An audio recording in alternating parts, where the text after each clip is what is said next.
Please welcome State Representative candidate Odus Evbagharu.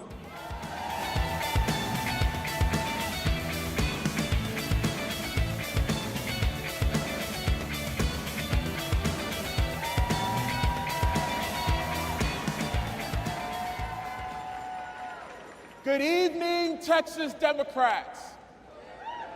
It is good to be here in Corpus Christi, a city that knows wind, water, work, and resilience. This is the Coastal Bend, home to one of Texas's great civil rights legends, Dr. Hector P. Garcia, who founded the American GI Forum right here in Corpus Christi. Dr. Garcia and his fellow veterans fought one war abroad to defend democracy and came home to fight a second war to make America live up to its ideals. They fought segregation. They fought the poll tax. They fought so that our votes would count the same as anyone else's. I stand before you as a proud Democrat, a son of immigrants, a son of Harris County, an immigrant myself, and with your help, the next Texas State Representative for House District 135.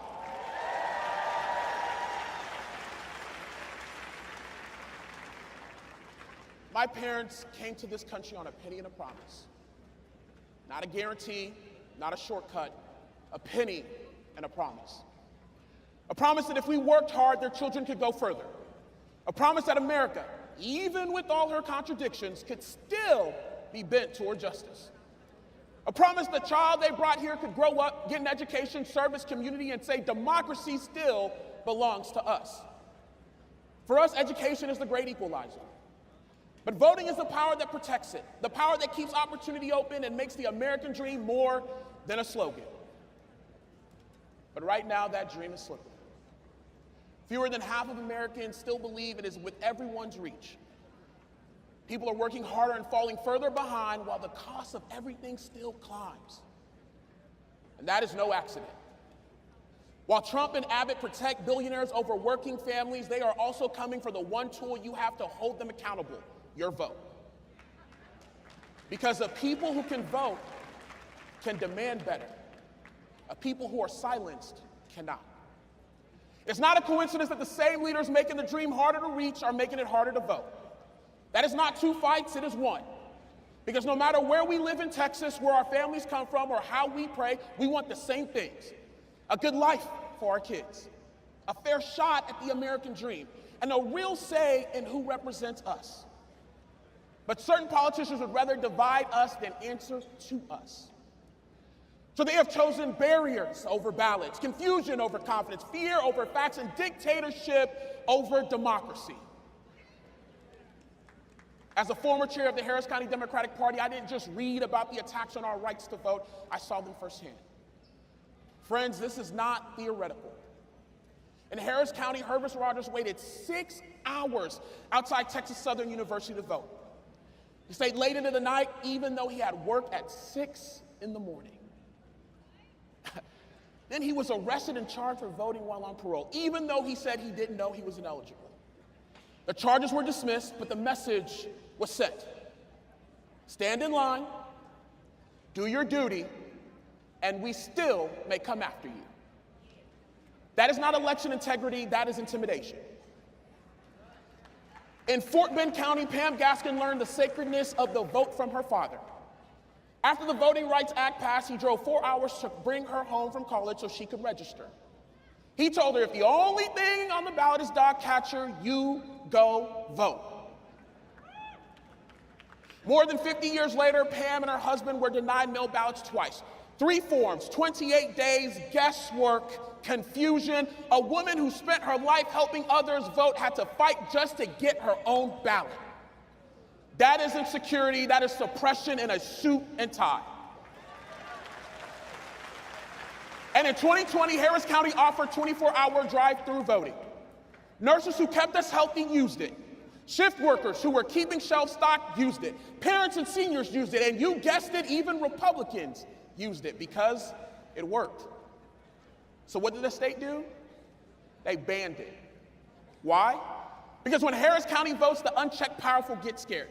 When Fort Bend votes, they get scared. When young people, black voters, Latino voters, Asian voters, immigrants, workers, and women, they see a threat to their power, but we are not a threat to democracy. Hear me when I say this, we are democracy.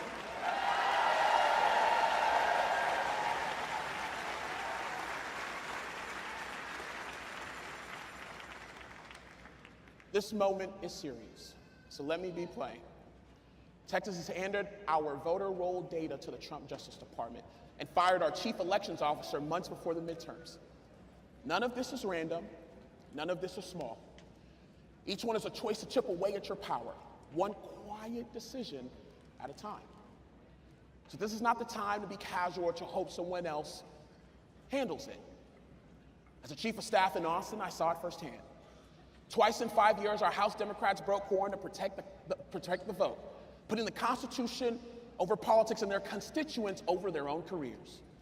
They stood against laws built to make voting harder and maps drawn to erase black and brown voices.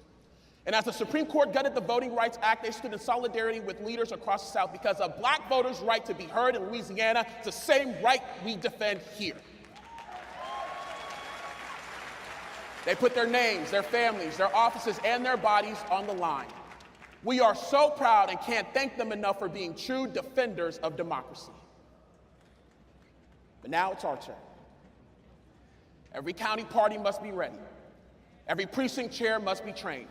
We need lawyers, poll watchers who protect voters instead of intimidating them, and a party that treats voter protection not as a side program, but as a mission.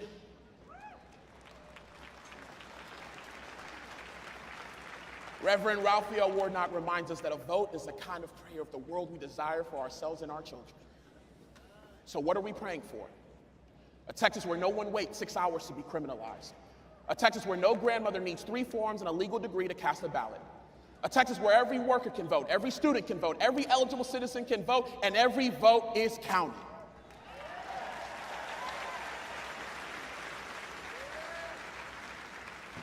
But James 2:17 in the good book tells us, faith without works is dead.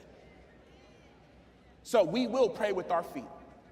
We will knock on the doors, work the phones, and show up at the courthouse, the campus, the church, the temple, the mosque, and the polls. Listen, my parents came to this country with a penny and a promise. Tonight, that promise belongs to all of us. A promise that every vote will be protected. A promise that every voice will be counted.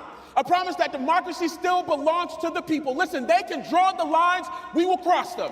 They can build the barriers, we will break through them. They can try to silence the people, but the people of Texas are about to speak. Texas, the ballot is your voice. Democracy is our assignment. November is coming. God bless you and God bless the great Republic of Texas.